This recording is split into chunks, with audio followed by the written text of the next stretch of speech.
And now at 6:30, restoring Grant Park. Cleanup efforts underway tonight after a very muddy Lollapalooza. Chicago Public Schools scrambling for funding after the school board approves a budget based on state funding that hasn't been given yet. But first, an Illinois state trooper in jail tonight, accused in a case from a year ago. A judge has ordered Douglas Lee to remain behind bars on a sexual assault charge. Prosecutors say his female victim woke up in her car half clothed with no recollection of the previous 9 hours. ABC7's Rob Hughes is in Tinley Park tonight with more on the case, and prosecutors laying out against a 22-year veteran of the Illinois State Police. The Cook County State's attorney says a urine screen from the victim confirms the state she was in the night she says she was sexually assaulted, and that a DNA comparison links Douglas Lee to a sample found on the victim's leggings. Prosecutors piecing together a timeline from the early morning hours of August 2nd, 2025, when they say the victim was just finishing her bartending shift around midnight at a Tinley Park bar where Douglas Lee was a customer and an acquaintance of hers. Prosecutors say after consuming several drinks during her shift, she and a group of girls walked to another bar down the street and Lee joined them. The victim remembers walking into the second bar where she says Lee bought her a shot and a seltzer. And according to prosecutors, she then went to the dance floor with a friend, and that's the last thing she remembers until waking up in her car in the parking lot where she worked just before 11 in the morning. She says she woke up confused and with no memory of how she ended up there. Her leggings inside out, her bra on the seat next to her, and her shirt tucked into her jacket pocket. Prosecutors say the victim called Lee to ask what happened, and he drove to the parking lot where he allegedly told her that everything was, quote, consensual, and that he had taken her to a hotel. The state's attorney says texts show that Lee acknowledged having sex with the victim and the apparent state she was in and not able to drive. The victim then went to get a rape kit completed, and the state's attorney says a urine screen showed she tested positive for THC, cocaine, and barbiturates, though she said she didn't know how the cocaine or barbiturates ended up in her system. The state's attorney says video from Tinley Park cameras showed the victim and Lee at a water fountain, where the victim apparently attempted to sit down but fell, and the two were later seen getting into Lee's SUV just before 2 a.m. License plate readers and credit card statements confirm Lee took the victim to Aura Hotel in Midlothian. Lee's DNA matched a sample found on the waistband of the victim's leggings, and after nearly a year-long investigation, Tinley Park police arrested Lee, noting that his victim was unable to give knowing consent. We're told Douglas Lee has been with the Illinois State Police since 2004. ISP says he's currently on administrative leave without pay while they conduct an internal investigation. In Tinley Park, Rob Hughes, ABC7 Eyewitness News. Rob, thank you. A suburban man is facing multiple DUI charges in a crash that killed 3 people in Kendall County last week. The crash happening on Friday on Route 71 just past Walker Road. Police say 22-year-old Carson Reckoff of Sugar Grove tried passing multiple vehicles when his pickup truck hit an SUV head-on. 3 people in that SUV were killed, including a 4-year-old girl. A 4th survivor was hospitalized. All were from Iowa. Tonight, crews are tackling the damage at Grant Park after a muddy Lollapalooza. This could take weeks or days to bring the park back to its original state. ABC7's Karen Jordan reports this is going to be a long and pricey process. The music has stopped, but the work is just beginning in Grant Park. Cleanup crews spent Monday hauling away equipment, trash, and fencing after hundreds of thousands of fans packed Lollapalooza. They had to contend with heavy rain, which delayed the start of the festival on Saturday and left large sections of the park covered in mud. But for many fans, the weather didn't stop them from enjoying their favorite artists. I really enjoyed it. I flew from Poland to see Tate McRae in Lollapalooza, and it was amazing. 21-year-old Olivia Tokaszewska made the trip from Poland by herself for her first Lollapalooza and her first visit to the United States. She even joined the traditional barricade run, hoping to land a spot in the front row. It was really weird. My shoes are still covered in mud. I need to clean it, but I made it. Now, the Chicago Park District will evaluate the condition of Grant Park. Extensive damage could mean a huge expense for Lollapalooza organizers to restore the grounds. And this could include resodding, replanting, and other landscape work. A Park District spokesperson saying today, based on the assessment, a cost for repairing and restoring the festival to its pre-festival condition will be determined, and C3 Presents will be financially responsible for all reasonable costs related to repairing and restoring the festival area. For Peyton Sizemore, arriving a little later on Saturday helped avoid the worst of the weather, but not the mud. We went in a little bit later that day and still got to see the set that we wanted to see, but the mud was tricky. I mean, the shoes took a real beating. Messy conditions becoming part of the experience. At one point, festival goers put it to good use with some friendly mud wrestling, as fans cheered them on. I didn't see it in person, but I kind of wish I did. Karen Jordan, ABC7 Eyewitness News.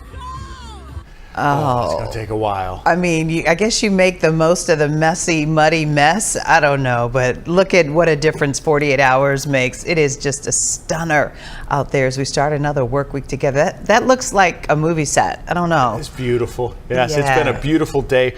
Boy, do we get a lot of rain this weekend. I know. I think out by us in the Everywhere. southwest suburbs, like over 4 inches for us. Wow. It was a That deluge. predicted? Was expected? You knew it was or- going to rain most of that day. Yeah, we knew we were going to get several inches of rain. The location was such where it was the southwestern suburbs. Okay. Also down to the south, saw some real heavy rain. Yeah. 3 to 4 inch totals on a lot of locations over the weekend. So just a soaking rain. We got more rain in the forecast for Wednesday and Thursday. Hopefully not as much. Doesn't look like nearly as much as we had over the weekend, but there'll be storms Wednesday morning, storms Wednesday evening, and then a few storms on Thursday.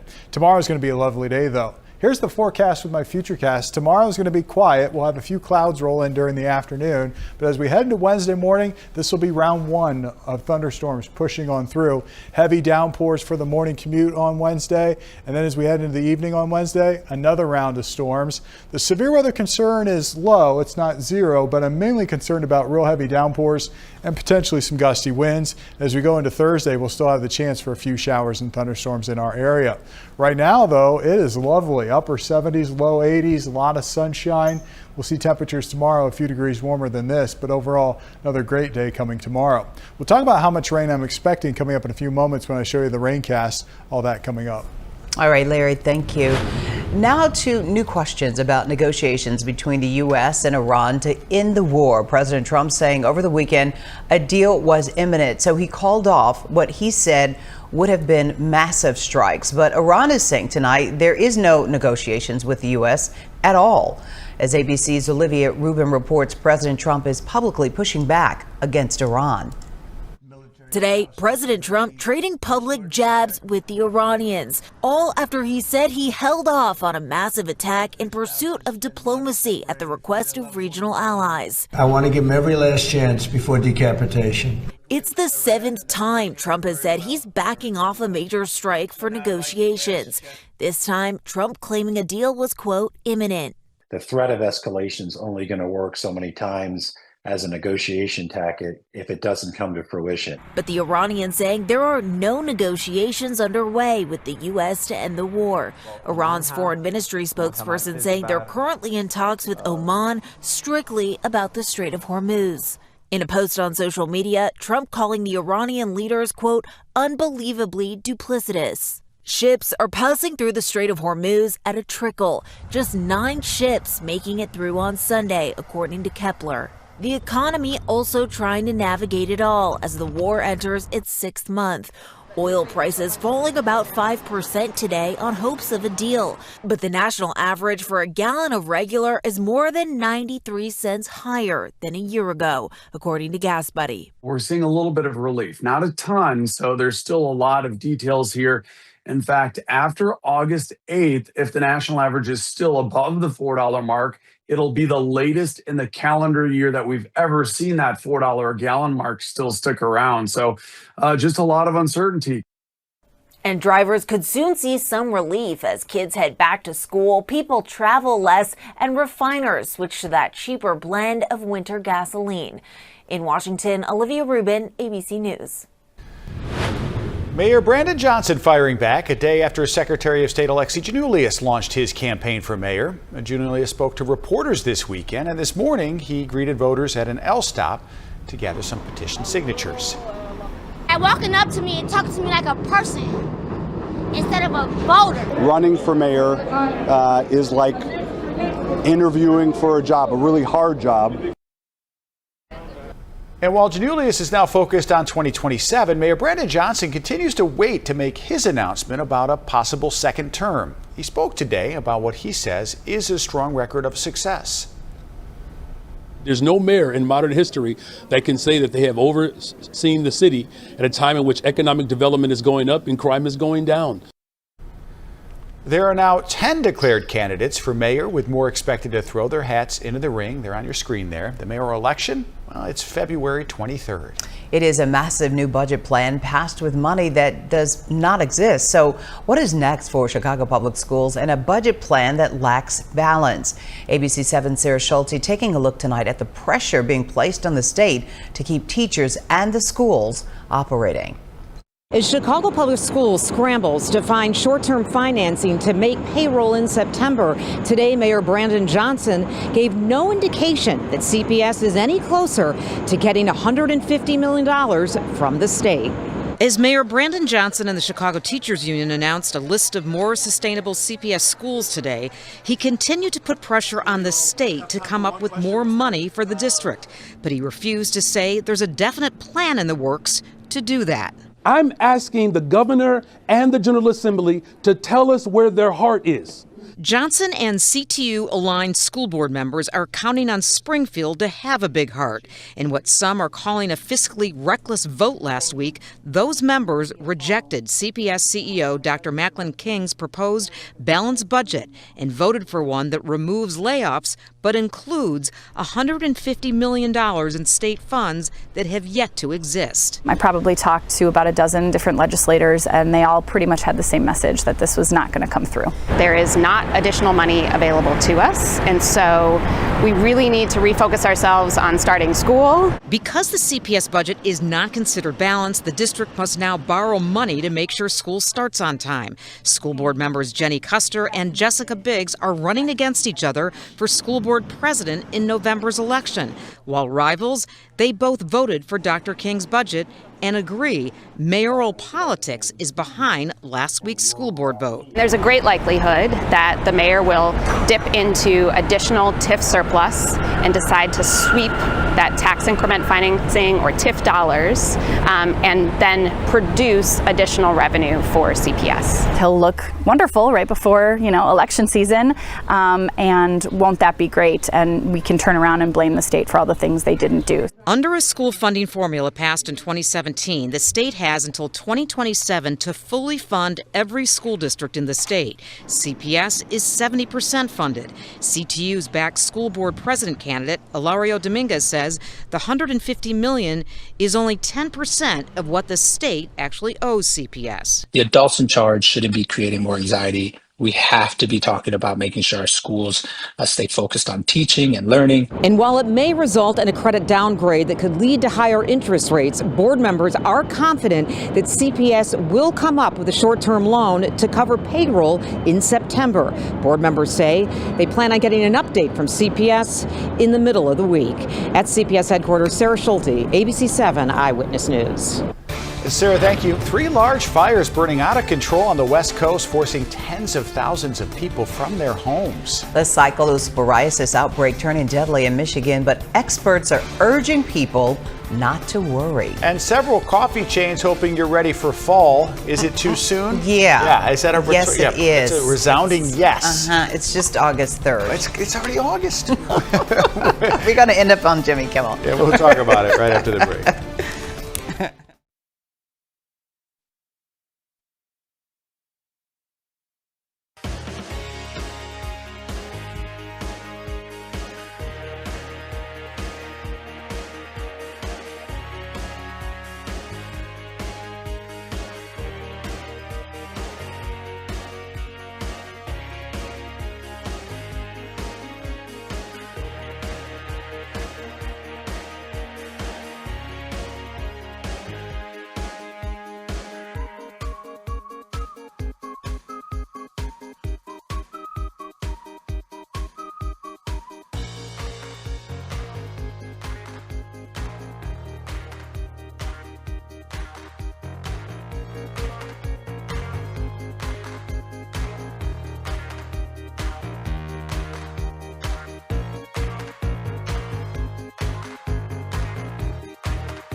The 3 fires burning near Spokane, Washington, forced 60,000 people to evacuate, and strong winds and dry conditions helped the fires spread this weekend, and flames have destroyed, you see, hundreds of homes and buildings. So far, no reports of any injuries. The fires are 0% contained, and the cause is still under investigation. And we're learning more about that deadly shooting at a fast food restaurant in Idaho over the weekend. Video shows the moments 2 people returned fire as the gunman suddenly began shooting at the In-N-Out Burger location in Twin Falls. 3 people were killed, 7 others hurt before the shooter took his own life. He's been identified as 24-year-old Chad Williams, an off-duty state trooper and an armed citizen who returned fire. You saw him in that video just a second ago, being hailed as heroes for likely saving lives. We believe their actions helped drive the suspect away from the scene, preventing further casualties. The Good Samaritan telling the Idaho Statesman the shooter, quote, did not like it when bullets started firing both ways. Investigators still working to determine a motive. Well, 2 deaths are now being linked to the cyclosporiasis outbreak in Michigan. The health department there says that the patients who died both had other significant underlying health conditions. These are the first deaths linked to the outbreak, which has sickened thousands of people in 9 different states, including right here in Illinois. The outbreak has been linked to the lettuce produced by Taylor Farms. It was served at Taco Bell restaurants and sold in stores. There are more than 11,000 cases reported in Michigan, including 200 hospitalizations. Now, here in Illinois, there are at least 500 cases with at least 39 hospitalizations. 93 of those cases are right here in Cook County. And a last-minute deal on Capitol Hill today could clear the way for Todd Blanche to become Attorney General. Blanche is officially backing off the so-called anti-weaponization fund. The controversial plan with President Trump would use nearly $2 billion of taxpayer money to pay out Trump's political allies. Blanche writing on social media that the fund, which could have compensated January 6th rioters, is, quote, rescinded and shall have no force or effect. The deal also calling for the scope of President Trump's immunity deal with the IRS to be narrowed. 2 Republican senators who were originally withholding support now say they will vote to advance his nomination. This is about making sure that even if you're the President of the United States, you don't get favorable terms from the government. Today, well, the Senate Judiciary Committee is set to vote tomorrow on Blanche's nomination. U.S. Attorney Jeanine Pirro meeting with President Trump late this afternoon after he criticized her for dropping charges in the Lincoln Memorial reflecting pool case. Her office dropped charges against 4 people who'd been accused of vandalizing the newly renovated pool on Friday. President Trump said she, quote, folded like an umbrella. And sources tell ABC News the president has considered firing Pirro. Well, next, cutting jobs ahead of the fall semester, while a local college says it had let teachers and staff go. Well, downtown is drying out after Saturday's downpours. We'll have an update on how long the dry weather is going to stick around in your AccuWeather forecast. Don't forget the 97th Bud Billiken Parade is coming up. Yes. It's happening this Saturday, beginning at 10 a.m. You can watch it live on ABC7, Disney Plus, wherever you stream us. I know you're going to be there, Cheryl. I know. It's going to be exciting, and the weather looks fantastic so far. Yes. Let's hold on, Mother Nature. That mojo going. Yes, let's keep it going. We'll talk about it on the other side of the break.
Pink slips have gone out at the Illinois Institute of Technology just weeks before classes are set to resume. As ABC7's Leah Hope reports, more than 100 faculty and staff members have been laid off.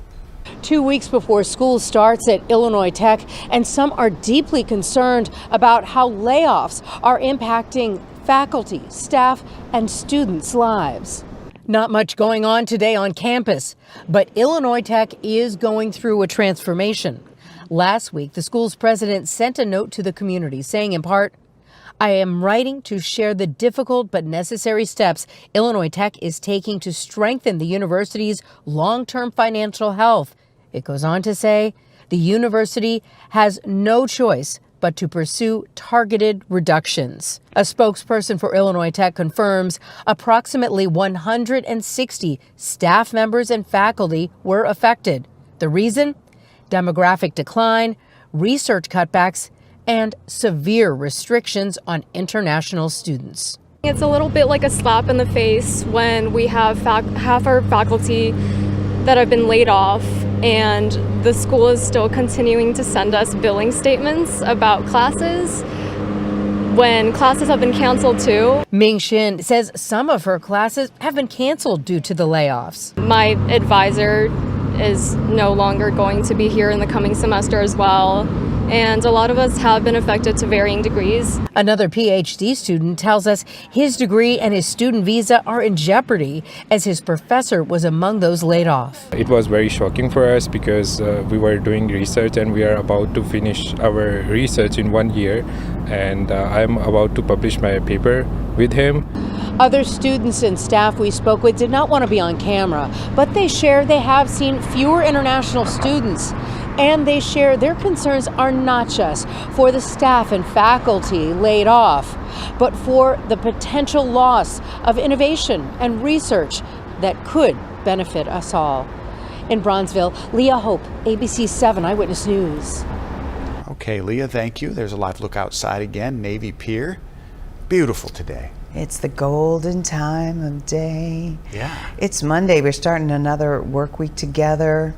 But Billiken is Saturday, so we got 5 days, but something happening in between that, right? Right. Okay. So, Larry, I know we got some rain coming midweek. That seems inevitable, right? And then the weekend, hopefully, for this big parade would be okay. And right now, Saturday's looking dry, so it should be pretty good for the parade. And we're drying out from Lala, okay, because that muddy mess. Potentially get wet again, though, in like a day.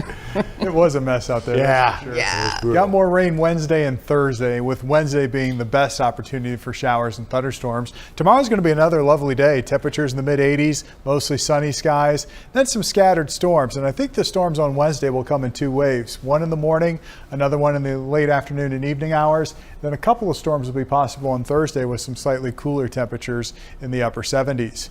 Here's a live look right now over Grant Park, where Lollapalooza wrapped up yesterday.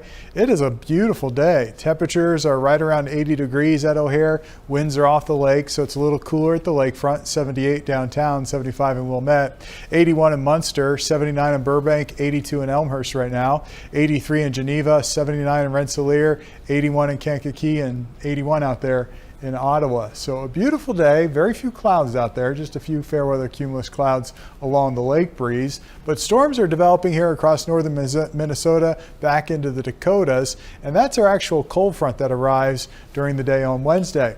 Now this front will slow down as it approaches us on Wednesday. It'll stay to the west tomorrow, so I've got dry weather in the forecast tomorrow. There's 3 o'clock.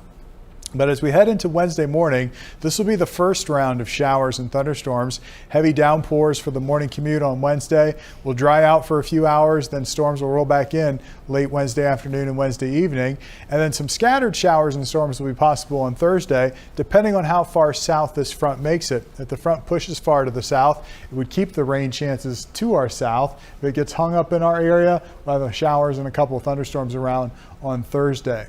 How much rain? Well, the European model comes in with about a ½ inch to an inch of rainfall. The GFS model is more aggressive, an inch, inch and a half to almost 2 inches of rain, a possibility according to the GFS. So some differences in those models, but it could be a very heavy rain for us Wednesday morning and then again Wednesday evening. Temperatures tonight will drop into the mid to low 60s. Tomorrow we're in the mid to low 80s. A really nice warm day for us. A few degrees warmer tomorrow than it is today. Today's high is 82, average high is 84. Low this morning was a very comfortable 62 degrees. We got up and down temperatures over the next 10 days, getting hot again for the weekend and early next week before it starts to cool back off. Saturday's high temperature, I think, will be up around 86 degrees. So tonight, partly cloudy to mostly clear, a little patchy fog. Temperatures drop into the 60s. Tomorrow, a gorgeous day with a high of 84. Then we're at 86 on Wednesday with those storm chances in the morning, then again in the evening. And then Thursday, we'll have the chance for a few showers and thunderstorms depending on the position of that cold front. Behind the front on Friday, looking really nice, partly cloudy, a high of 82. There's that Bud Billiken Parade forecast. 86 on Saturday. It'll be warm, but looking dry for Saturday and also dry for Sunday too. So pretty good weather for the weekend. We just have to get through the middle part of the week. Always pretty toasty for the Bud. I mean, we need it to be nice. We deserve a clean, safe, dry weekend. It was so nice for the parade. Right, it was really nice. Keep it going. Yeah. All right, it's only Monday though, but all right, and we're thinking of refreshing drinks, right? Okay. Right now, the refreshing summer drinks. We see a lot of people walking past our State Street studios, but Starbucks and Dunkin' say their fall favorites will be back later on this month. No, Dunkin' says its fall menu is returning on August 19th with its pumpkin spice latte. People love that. Starbucks is following on August 25th, offering a new pumpkin flavored espresso and matcha drinks. Okay. It's only August 3rd. But it's mid-August. I get it. I know it's football. You're talking football. It feels fallish sometimes, like Sunday it did after all that little breeze. It did, yeah. It did. I don't need the pumpkin stuff. Yeah. All right, we got to go. All right, this is a big weekend. Let's go flying because Spider-Man is swinging into the theaters. He doesn't fly. He uses his webs. That's Superman. Oh, yeah. I mean, he doesn't. That's okay. Yeah, that's not. All right, go ahead. Also, Ariana Grande's appearance in Chicago. I forgot she's coming. Tonight. I know. Concert is in about 15 minutes. Could be her last for a while. We'll tell you why next. Okay. Did you get your tickets?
Ariana Grande announcing she's taking a break following her renewed concerns about her health and appearances.